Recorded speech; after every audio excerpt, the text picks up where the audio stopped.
Hello everyone, I am Taram Noksari. So ngasidi yam tina important oiba yam tina maru oiba topic amakak mayam da share tawjage. Hairiba topic si mayamna laina khandokpa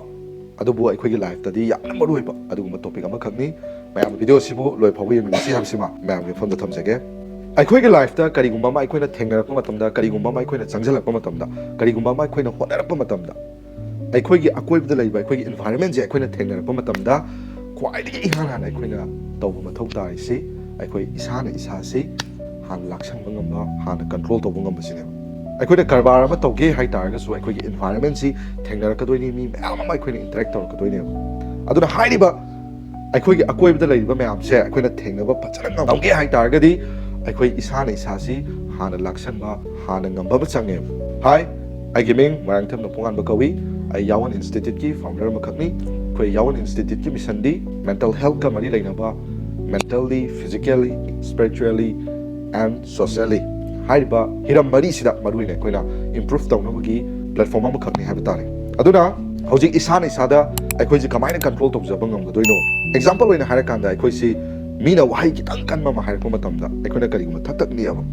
aksang ji pakhatpa thagatpa thaktak ni pa phawr ade mi ga wangang ra pa matamda aikoi ji nervous laga nakoi ji wangang ngamdaba kari haidoi khangaktab mina ga sum haibe henjala pai tare adumaina tawba targadi aikoi si hayeng aikoina karbar tawdoini kaina aikoina mapan thorpa matamda aikoida kaidongmaida mapum phana mi ga interact tawba ngamoi mi ga wari sanaba ngamoi mi singdu boi khoina laksalakpa ngamoi aduna kwai maru risi isana isasi pura fully sagi control gi makha da thamba ngamdune aduna kwai digi yan hana aikoina chana isada control tawraga thamjagadaba area si mental haiba possible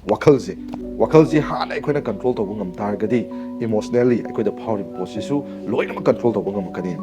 aduna mentally control tawna honar pa matamna ngasi ma'am da technique khara ma'am da share tawjage haiba technique se aikoina sinaba matamda mental health da mental strength da apangal kankhalakani aduga aikhoi isana aikhoigi isagi wakhalsi control tawba ngam jarakani aduna yan hanba technique da proactive language sabadi aikhoina nongmada ngangnariba wahaise nongmada aikoina sinariba wahaise masi amutang check tawse karigumba nongmada ngangnariba wahaisi mi atopada taisenba mi atopada responsibility pisanba mi atopana thoanmani atopana ohenmani kaina sumaina sum sinaraba namoda thodom thoen khalo thoiba thodokse mina thoanmani mina ohenmani kaina sumaina sum tholaba aduiba targadi nangna sasi irresponsible oiba nangi mentally da nangsi irresponsible oira kaniba aduiba targadi nangna sasi nangi control gi makada leibase kaidong kaidong ngamoy ngasagi mi mana kitang tek tor paisu kitang namoda kitang hair pada su nangsi wakhal nungai gandaba wakhal sonda ganba adugumba oiniba aduna proactive language sabadi nangna ngangthoiba waisi nangna responsibility paiba nasana full responsibility nangna sana ohenbani nangna sana thonbani nangna sana full responsibility paiba wahi watawina sinase ai ngamgadi ai ngami masidi aina tawgadabani aina pangthokadabani nupa moina ai yumgi sel tangadabani ai ima adu oiramdre ipa adu oiramdre na maina inthokpa natabko aduna nongmada aikhoina sinariba wahi si proactive language si akoi yam toina chada 100% akoi sinanaba honajeba aduna hanadi khangdringaidadi reactive language mingonda responsibility inthokpase sigi wahi wata si ngaktane akhoina sinaribisi ani suda physiology habidi aikhoigi haksang si aikoina kamaina sinage kamaina thamge aikoisi phambadaga kamaina phamge aikoigi facial expression sina kamaina toge lepadaga kamaina lepge haibana chimba akoi isana isasi karama mongda sinarige karama mongda thamige haibana chimbasi sigi matungina aikoigi wakhalgi mapangdal si lepakani aikoina karigumba sondabagi tapta aikoina haksangji akoi luktharaga sondaraga paitharaga maithonga si isuk suktaraga leiba taragadi wakhalji kaidongmaida active oiba kaidongmaida mapangdal kanbo oiroi adura haksangji matam chupada koi isana saji kamaina thamjarige kamaina phamige kamaina chalige kamaina lepige isagi facial expression gaji kamaina leige haibana chimse ekoi matam chupada check tawba ma sange aduga ahum subada internal voice abadi aikoina wakhal khanba matamda wakhal manungda voice ama khonjel ama dum thongani wahi khara dum haijarongani adura sigi internal voice se mase aikoina